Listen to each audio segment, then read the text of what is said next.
Hallo und herzlich willkommen zu einer neuen Folge vom Podcast Software Testing. Ich bin Richie, Software Quality Coach, Trainer, Keynote Speaker und Autor rund um Software Testing und Softwarequalität. Ich war vor einiger Zeit wieder am QS-Tag in Frankfurt. Eine großartige Veranstaltung, wo wir viel Spaß hatten, und ich freue mich, wenn wir uns auch dort mal persönlich kennenlernen. Bei mir zu Gast war Marc Menzel von der Landeshauptstadt München. München hat seit einiger Zeit einen eigenen GPT, nämlich MuckGPT, und Marc hat zusammen mit seinem Team dort Sherlock entwickelt. Ein KI-Tool, das bei der Testfallerstellung unterstützt. Seine Erfahrungen, ein paar Herausforderungen und die passenden Lösungen hört ihr in der heutigen Folge. Und wo natürlich Sherlock ist, darf auch Watson nicht fehlen. Auch um den geht's diesmal. Aber hört selber rein. Viel Spaß bei der Folge.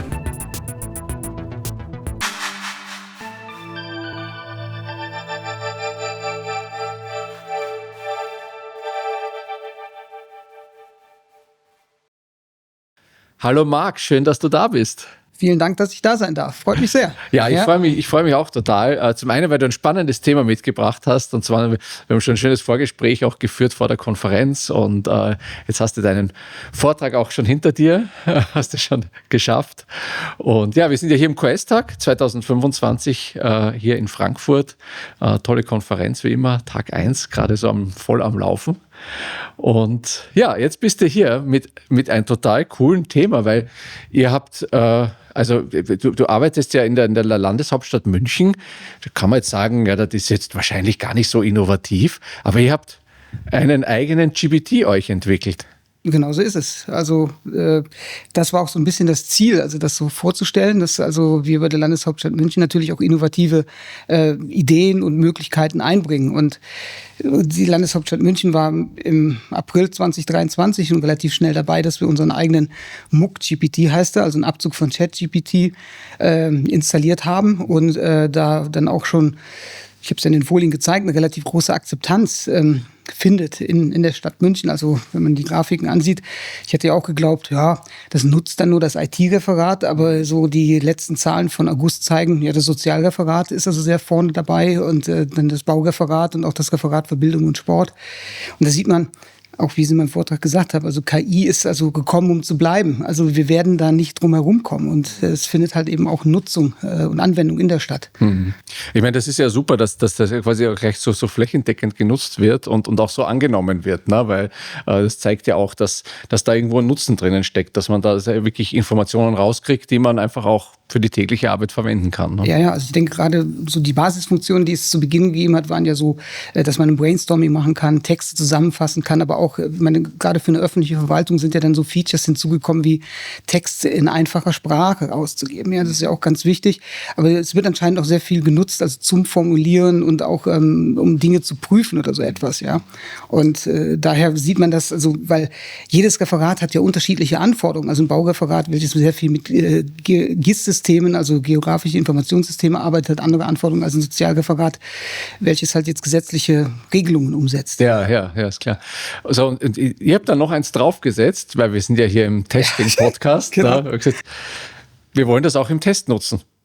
Ja, das ist genau der Punkt. Ne? Also, weil die Idee, die so ein bisschen dahinter steckte, ist, dass wir haben 100 Projekte im Jahr, die umgesetzt werden. Und das heißt, wenn eine gesetzliche Regelung sich ändert an irgendeinem Formular, dann müssen wir technisch testen und fachlich testen. Und ich arbeite ja für den IT-Dienstleister der Landeshauptstadt München. Das heißt, im technischen Bereich, da sind wir meist sehr gut, weil Leute haben, die den Softwareentwicklungsprozess kennen und auch wissen, wie so ein Testfall aussieht und so. Wie näher wir dann an die Fachbereiche kommen, wird es ein bisschen schwieriger, weil die haben sehr, sehr großes Domänenwissen, aber sehr geringes Testwissen. Und dann ist so ein bisschen die Idee entstanden, okay, lass uns doch mal jetzt versuchen, dass wir vielleicht so einen Testassistenten erstellen können, der eben so ein bisschen als Einstiegshilfe dient, also nicht nur als Einstieg, sondern auch Testfälle erstellt, nach der ISO-Norm 29119. Und weil die stehen halt häufig ein bisschen so viel vom weißen Blatt Papier. Also ich muss jetzt Testfälle, also meine Anwendung kenne ich ja gut, aber jetzt soll ich dafür Testfälle schreiben, wie mache ich das denn überhaupt? Und dann kann man halt in Interaktion gehen mit unserem Testassistenten Sherlock. Vielleicht noch, Sherlock ist halt derjenige, der untersucht, der mit der Lupe, also dann Testfälle erstellt. Das war so ein bisschen die Idee. Und dann können die halt hingehen und sagen, wer bist denn du eigentlich? Und dann sagt er, ich bin Sherlock. Ja, was machst du denn? Ne? Und dann sagen sie, ich helfe dir dabei, normgerechte Testfälle zu erstellen. Und dann kriegst du auch so ein Beispiel. Und dann merken die auf einmal, ach so sieht das aus. Und dann fangen die an und sagen, okay, erstell mir mal einen Testfall für die und die Funktion. Und dann iterieren sie sich da so ran. Ja, und das ist so die Idee, die dahinter steckt. Ja, das ist ja super spannend, weil es ja, wie du sagst, häufig das Problem ist, dass die halt einfach weit von dem Test-Know-how weg sind und man kann jetzt nicht überall ein Foundation-Level drüber kippen und Schulungen machen und noch was. Das kostet alles Zeit und Geld und oft haben die Menschen in den Fachbereichen, also meine Erfahrung, auch nicht viel Zeit, weil die haben ein Tagesgeschäft zu erledigen. Das und läuft nebenher. Testen ist irgendwie so, nebenbei. Genau, so ja. ist es. Ja. Also vor allen Dingen, was man auch sehen muss, ist, ich bin ja auch als Testmanager, ich habe 25 Jahre Testmanagement-Erfahrung und ich begleite viele Projekte, auch bei Landeshauptmann, die sind sehr vielfältig. Also es kann vom digitalen Zwilling hin bis zu einem Klimamonitor sein im RKU. Also es sind ganz unterschiedlichste Dinge. Aber wenn du dann als Testmanager hingehst und in den Fachbereich kommst und die sollen das überprüfen, was immer so, jetzt müssen wir die erstmal so ein bisschen schulen auf X-Ray, auf Jira oder auch unser Open-Source-Tool Testlink. Ja? Und das hat man dann halt immer wieder eingeführt und hat dann mit irgendwelchen Beispielen denen auch gezeigt, naja, wie sieht das denn aus? Eigentlich genau das, was jetzt die KI macht. Ja? Also da sind wir dann so einen Schritt näher dran. Und damit können die relativ schnell dann schon die ersten Testfälle erstellen. Wir müssen immer bedenken, es ist immer nur so gut, wie der Input ist. Ne? Und das ist halt so eine leichte Schwierigkeit, die wir gerade noch haben. MOOC-GPT kennt sozusagen die Stadt München noch nicht. Das heißt also, wenn man jetzt Testfälle für ein bestimmtes Fachverfahren erstellt, dann sollte man die Fachspezifikation ihm erst geben oder die Systemspezifikation, dann kennt er das in dem Chat und kann dafür Testfälle erstellen. Ja, aber wie gut die dann sind, muss auch immer noch der Fachbereich drauf gucken und das also auch bewerten. Also am Ende ist die KI sicherlich der Assistent, heißt ja auch Assistent, und der Mensch immer noch der Entscheider. Also nehme ich den jetzt oder muss ich den noch verfeinern? Eben kam auch im Plenum die Frage auf, naja, jetzt mache ich das, jetzt gebe ich 5-mal den gleichen Prompt ein, stellt er dann 5-mal denselben Testfall. Naja, es ist KI, es ist nicht deterministisch, das heißt, die wird natürlich auch variieren. Clever ist es dann eigentlich immer zu sagen, erstelle mir mal 5 Testfälle dafür und dann kannst du schon sehen, aha, das passt und dann kannst du das dann ein bisschen feinjustieren. Wie waren denn die Reaktionen drauf? Also wenn so Fachleute dann das beginnen, damit ein bisschen zu experimentieren. Habt ihr da Feedback bekommen auch dazu? Ja, wir bieten es ja mittlerweile auch als Schulung an bei der Landeshauptstadt München über unser Personal- und Organisationsreferat. Und das Feedback ist also sehr positiv, weil die also sehen, wie einfach das eigentlich ist. Und ich sag mal, wenn wir zum Beispiel, oder wenn ich so eine Schulung mache, dann fange ich eigentlich immer erstmal so ein bisschen damit an, dass ich nicht unbedingt den Sherlock erkläre, sondern dass man eigentlich so ein bisschen anfängt mit Prompt Engineering. Weil das ist eigentlich das Key-Thema dahinter. Ne? Also ich muss oder sollte eine Rolle mitgeben. Also wenn ich also sage, du bist Testanalyst, dann kennt der Grenzwertverfahren, dann kennt er Äquivalenzanalyse. Wenn ich ihm nicht sage, dass er Testanalyst ist, dann erkläre mir mal, was ein Grenzwert ist, dann befinden wir uns in der Mathematik. Da wollen wir aber nicht hin. Sondern das heißt, so das Feedback ist dann immer so, ach so, das macht der Sherlock. Ja. Das heißt also, das ist ein Systemspezialist, also für eine bestimmte Aufgabe. Und das verstehen die dann auch langsam und merken dann auch, dass da relativ gute Testfälle rauskommen. Und entscheidend ist natürlich auch immer Kontext mitgeben und möglichst viel Hintergrundinformationen und vielleicht auch Formatierungshilfen. Aber die Formatierungshilfen hat der Sherlock ja schon drin, dass er das also dementsprechend nach der ISO-Norm mit Vorbedingungen, Testschritt, erwartetes Ergebnis und so weiter und Nachbedingungen ausgibt. Das heißt, die Fachleute entwickeln damit ihre ersten Testfälle, ihre Ideen und übertragen das dann quasi ins Testmanagement-Tool, Testlink oder was ihr da nutzt. Gesetzte Tools sind, also prinzipiell gibt es 3 gesetzte Tools, also es ist Testlink, unser Open-Source-Produkt und dann von Jira, X-Ray und es gibt noch die SAP-Welt, also der SAP Solution Manager, das sind die 3 Tools. SAP Solution Manager haben wir jetzt noch nicht integriert, sondern nur Testlink und X-Ray. Und das ist noch nicht leider, also wir sind gerade dabei, also der Prompt oder der Sherlock, der kann jetzt, wenn du auf den Knopf drückst, dann exportiert er den nicht nach Testlink, sondern er stellt eine XML-Datei in dem Format, dass ich es in Testlink importieren kann. Und da ist jetzt momentan noch ein Limit drauf, dass er also dann so maximal 10 Testfälle dann importieren kann. Und das Gleiche gilt also eben auch mit X-Ray. Das ist dann eine CSV-Datei und dann gehst du über den X-Ray-Importer und kannst dann die Testfälle dort importieren. Der Punkt ist, auch das ist ja wieder so eine kleine Hürde, also für Fachbereichsleute, dass die eben sagen, oh mein Gott, jetzt muss ich schon wieder ein Tool lernen. Ja. Wo finde ich denn überhaupt meine Testfälle? Testfälle stehen unter Testspezifikation. Ja, warum? Naja, weil das im Tool so genannt ist. Ja, und bei X-Ray, wo finde ich die denn jetzt eigentlich? Wie klappe ich die denn aus? Ne? Ja. Und das macht natürlich das Tool dann einfach und hilft auch, weil die müssen sie ja gar nicht mehr selber schreiben. Ja, die werden einfach importiert und sind dann auch da im Projekt. Das ist super spannend. Ja. Und hast du mal so eine Hausnummer oder über einen Überblick, wie viele Testfälle habt ihr jetzt schon damit so generiert? Das haben wir ein bisschen erforscht. Genau, das ist eine sehr, sehr gute Frage. Vielleicht kennst du das, man hat so ein Tool entwickelt und ich bekomme immer wieder so Anfragen, dass sie sagen, ja, helf mir mal dabei, ich habe die und die Anforderungen, da helf mir mal dabei. Die Rückmeldungen sind immer schwierig, ne, weil du kriegst sie eigentlich nicht, weil ich höre immer nur, oh ja, den Test, wir hatten letztens bei uns einen Open Space gemacht, Testen in der LAM und da waren auch viele Leute aus den Fachbereichen mit dabei und da bekomme ich dann Rückmeldung, ja, den haben wir schon genutzt und den nutzen wir jetzt auch. Eine quantitative Zahl kann ich dir jetzt nicht nennen. Also weil, verstehst du, du bringst den in die Welt und die Leute nutzen den, aber ich weiß es nicht. Ja. Wir haben jetzt in MOOC-GPT 2.0 ist dieser Assistent, also den hatte ich nämlich auch unser KI-Competence-Center gefragt. Ich habe gesagt, hör mal, könntest du mir mal irgendwie so ein paar Zahlen nennen? Also wie oft wird denn der eigentlich aufgerufen oder so? Das wissen sie nicht. In Zukunft ist es so, dass diese Assistenten abonnierbar sind. Und dann kann ich halt sehen, so und so viele Menschen haben diesen Assistenten abonniert. Daraus könnte ich natürlich dann schließen, dass die den auch nutzen, weil sonst würden sie ihn ja nicht abonnieren. Ja. Genau so ist es. Der heißt ja Sherlock. So, und Sherlock hat auch immer einen Watson, oder? Ja, absolut. Habt ihr den auch? Er ist in der Mache, ja. Ich habe es ja schon mal gesagt, wir arbeiten auch viel mit den Nachwuchskräften bei uns, unseren Dualstudenten. Und ich habe jetzt auch letztes Semester einen Studenten draufgesetzt, der auch den Watson quasi implementiert. Und ich meine, wir kennen ja alle Sherlock und Watson war ja immer der aufgeschrieben hat. Das heißt, wir brauchen am Ende einen Testbericht. Und der Watson generiert dann mit einem Systemprompt, wo man Eingaben macht, wie viele Testfälle sind durchgeführt worden, erfolgreich, fehlgeschlagen, welche Bugs habe ich, mit welchen Nummern. Du kannst die Projektnummer eingeben und wir haben ja so oder so eine Testberichtvorlage. Und die erstellt er dann automatisch. So. Und damit hat man auf jeden Fall schon mal einen ersten Wurf, was auch nicht heißt, dass das final ist, aber es ist auf jeden Fall schon mal eine enorme Hilfe, dass also so die Key-Daten erstmal mit drin sind. Ja.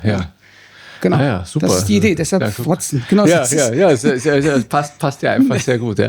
Jetzt, du hast ja gesagt, dass ihr aktuell beim MOOC-GPT noch quasi keinen Rack in dem Sinne habt, dass er quasi euch kennt. Ist das etwas, was ihr noch auf dem Zettel steht habt, wo ich sage, das muss jetzt in einer Version 2.5, 3.0 oder sonst irgendwas auch kommen?